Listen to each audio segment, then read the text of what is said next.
থাকছে। বিশেষ করে কিছুটা বেশি প্রভাব থাকবে পশ্চিমের দিকের জেলাগুলো। দু এক জায়গায় দমকা ঝোড়ো হাওয়া সাথে বজ্রবিদ্যুতের সম্ভাবনা থাকছে। 4-5 তারিখেও বিক্ষিপ্ত বৃষ্টির সম্ভাবনা থাকবে দক্ষিণবঙ্গের জেলায়। তাপমাত্রার উল্লেখযোগ্য পরিবর্তন থাকবে না আগামী 2 দিন। হিউমিডিটি অর্থাৎ আর্দ্রতা বেশি থাকার কারণে অস্বস্তিকর ওয়েদার কন্টিনিউ করবে। 4 তারিখ থেকে পরবর্তী কয়েকদিন আবার দিনের তাপমাত্রা প্রায় 2 থেকে 3 ডিগ্রির মতো আরও বাড়ার সম্ভাবনা রয়েছে।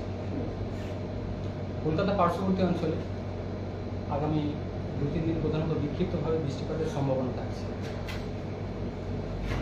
উত্তরবঙ্গের জন্য আগামী 24 ঘন্টায় দু এক জায়গায় ভারী থেকে অতি ভারী বৃষ্টিপাতের সম্ভাবনা রয়েছে, বিশেষ করে জলপাইগুড়ি, কোচবিহার, আলিপুরদুয়ার এই সাইডে।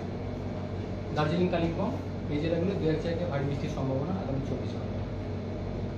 3-4 তারিখেও উত্তরবঙ্গে এই উত্তরের যে 5টা জেলা আছে দু এক জায়গায় ভারী বৃষ্টির সম্ভাবনা থাকছে। যেহেতু অলরেডি উত্তরবঙ্গের জেলাগুলিতে বেশিরভাগ জায়গাতেই বর্ষা প্রবেশ করে গেছে, তো উত্তরবঙ্গের বৃষ্টিপাত কন্টিনিউ করবে আপাতত, এখন কমবে না বৃষ্টিপাত। তাপমাত্রা খুব একটা উল্লেখযোগ্য পরিবর্তন থাকবে না উত্তরবঙ্গের জেলাগুলিতে। দক্ষিণবঙ্গে মানে পুরোপুরি বর্ষা প্রবেশটা কবে? এখনই ইমিডিয়েট সেরকম কিছু নেই। আগামী 2 দিন বৃষ্টিপাতের সম্ভাবনা থাকছে, বা তারপরেও যেটা বলা হলো মেনলি বিক্ষিপ্ত বৃষ্টিপাত বা লোকালাইজ ধরনের বৃষ্টিপাতের সম্ভাবনা থাকছে। এখনই বর্ষা ইমিডিয়েট আগামী 5 দিনে নেই। পরবর্তী সময় আপডেট আরও জানানো হবে। জেনারেলি 10 তারিখের পরে থাকে দক্ষিণবঙ্গের বর্ষা। দক্ষিণবঙ্গের কোন কোন জেলাগুলোয় 2-3 তারিখ বৃষ্টির সম্ভাবনা রয়েছে? দক্ষিণবঙ্গের সব জেলাতেই বৃষ্টিপাতের সম্ভাবনা থাকছে 2 থেকে 3 তারিখের মধ্যে। প্রভাবটা কিছুটা বেশি থাকবে পশ্চিমের জেলাগুলো, বিশেষ করে পূর্ব পশ্চিম বর্ধমান, বীরভূম, পুরুলিয়া, বাঁকুড়া, ঝাড়গ্রাম, সেই সাথে পূর্ব পশ্চিম মেদিনীপুর, এই ওয়েস্টার্ন পার্টটায় প্রভাবটা কিছুটা তুলনামূলকভাবে বেশি থাকার সম্ভাবনা। অন্যান্য জেলাগুলোতেও বিক্ষিপ্ত বৃষ্টির সম্ভাবনা থাকছে। আর কলকাতায় কি বললেন? কলকাতার ক্ষেত্রে আগামী 2-3 দিন প্রধানত বিক্ষিপ্ত বৃষ্টিপাতের সম্ভাবনা থাকছে। তাপমাত্রা সর্বোচ্চ কলকাতার ক্ষেত্রে 35 ডিগ্রির কাছাকাছি থাকার সম্ভাবনা, সর্বনিম্ন 28 ডিগ্রির কাছাকাছি। আর দিনের তাপমাত্রা আগামী 2 দিন খুব একটা চেঞ্জ নেই, তারপর আবার একটু বাড়বে 2 থেকে 3 ডিগ্রি মতো দিনের তাপমাত্রা। আর্দ্রতা বেশি থাকার কারণে অস্বস্তিকর ওয়েদার কন্টিনিউ করবে। আর উত্তরবঙ্গে আগামী 24 ঘন্টায় ভারী থেকে অতি ভারী থেকে অতি ভারী বৃষ্টির সম্ভাবনা থাকছে মেনলি জলপাইগুড়ি, কোচবিহার, আলিপুরদুয়ার এই জেলাগুলো দু এক জায়গায়। আর দার্জিলিং, কালিম্পং ভারী বৃষ্টির সম্ভাবনা থাকছে। 3-4 তারিখেও উত্তরবঙ্গে উত্তরের 5টা জেলায় দু এক জায়গায় ভারী বৃষ্টির সম্ভাবনা থাকছে। বৃষ্টিপাত উত্তরবঙ্গের জন্য কন্টিনিউ করবে, যেহেতু বর্ষা অলরেডি প্রবেশ করে গেছে উত্তরবঙ্গের বেশিরভাগ জায়গায়। স্যার একটু হিন্দিতে বলে দিন। হিন্দি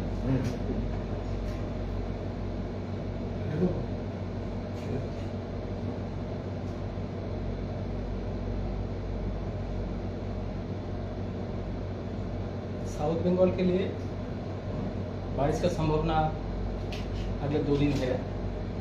ज़्यादा रहेगा जो पश्चिमी ज़िला है वहाँ पर थंडरस्टॉर्म एक्टिविटी, साथ में गस्टी विंड, लाइटनिंग का भी पॉसिबिलिटी है कुछ कुछ जगह में।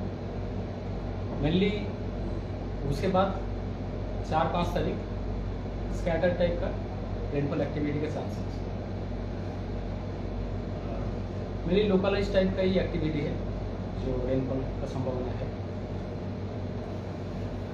टेम्परेचर का अगले 2 दिन में कुछ खास चेंज नहीं है। उसके बाद साउथ बंगाल के लिए 2 से 3 डिग्री टेम्परेचर राइज करेगा डे टेम्परेचर। जब जो डिस्कम्फर्ट टाइप का वेदर चल रहा है वो कंटिन्यू करेगा क्योंकि ह्यूमिडिटी बहुत ज़्यादा है। नॉर्थ बंगाल के लिए अगले 24 घंटा में भारी से अति भारी बारिश का संभावना रहेगा मेनली जलपाईगुड़ी, कोचबिहार, अलीपुरद्वार इस सारी जिला में। और भारी बारिश की संभावना है दार्जिलिंग, कालिम्पोंग ये जिला में 1-2 जगह। इसके बाद भी 3-4 तारीख को भी नॉर्थ बंगाल के जो नॉर्दर्न 5 डिस्ट्रिक्ट है 1-2 जगह में भारी बारिश का संभावना रहेगा।